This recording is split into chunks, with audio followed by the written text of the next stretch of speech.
Okay, so today's topic is a little serious. It's involving healthcare and EMT attacks. So it's electromagnetic transmission attacks. And this part is the second part of the topic and is focused on healthcare industry. So, conventional versus EMT cyber attacks. Conventional cyber attack. Software-based attacks such as malware, ransomware, exploiting network vulnerabilities. These are by far the most common and what went through. Electromagnetic attack. This is a little more rare and it's targeted. I mean, you watch shows and you see criminals do it.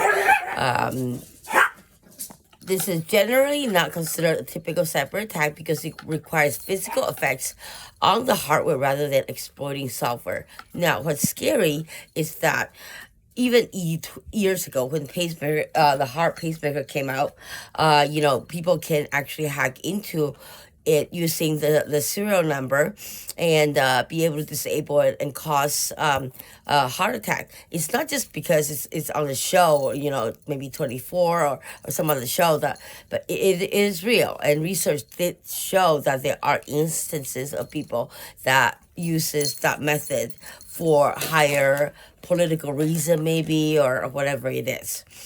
All right, so let's focus back on healthcare. EMT attack health industry. Implantable cardiac devices, like I just said. Pacemakers, there you go. Implantable defibrillators. Insulin pumps and continuous glucose monitors.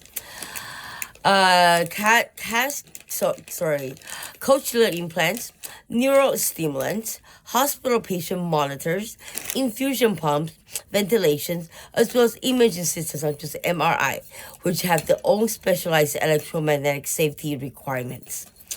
The potential source of interference includes strong industrial equipment, MRI scanners for devices not specifically related, labeled as MRI compatible, high-power radio transmitters, electrical faults and power surges, as well as static electricity in some situations. Now, manufacturers reduce this risk by using electromagnetic shielding, filtering inputs and outputs, error detection and self-diagnostics, and fail-safe operation modes. Compliance testing under standards such as International Electrotechnical Commission, IEC, for EMC and for implantable devices, relevant international organization for standardization standards. In healthcare, security professionals consider both type and physical risk. Example of threats they plan to include a malware disrupting hospital IT systems, and that it causes a huge disruption, obviously, because hospital has to be 24-hour functional or and updated patient data, as well as monitors and everything. Ransomware affecting electronic health records, which is what I went through and am going through.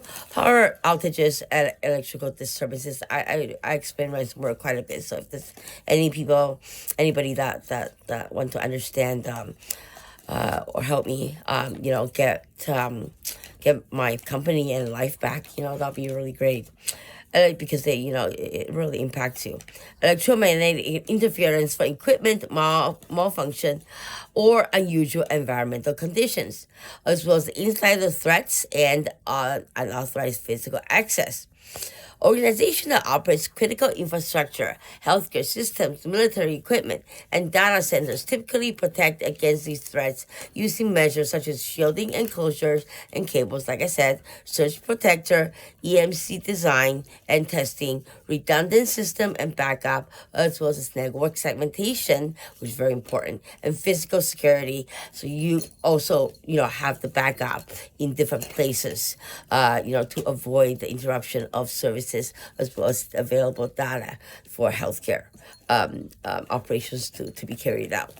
So, to improve resilience, healthcare organizations typically use network segmentation, strong authentication and access control, encryption for sensitive data such as PHI, continuous monitoring for suspicious activities, which is very hard to find because ransomware, what happens is that they would take about 6 to 8 months at least to target a company and find out the back door or penetration point that they're able to attack, and that takes them 6 to 8 years in order to attack, say, a healthcare insurance company down in the U.S., and that's extremely meticulous testing, not testing, a design of the attack.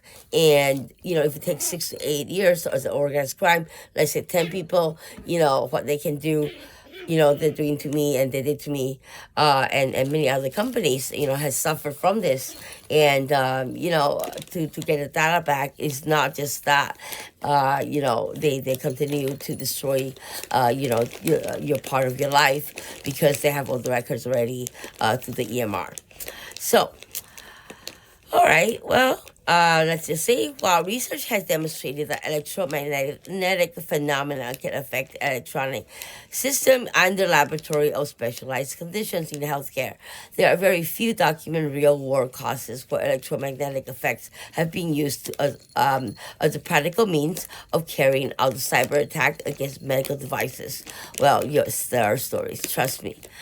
Software-based attacks remain the primary cybersecurity concern, such as ransomware attack. So, if anybody can help me, please let me know. Thank you very much, and have a great day.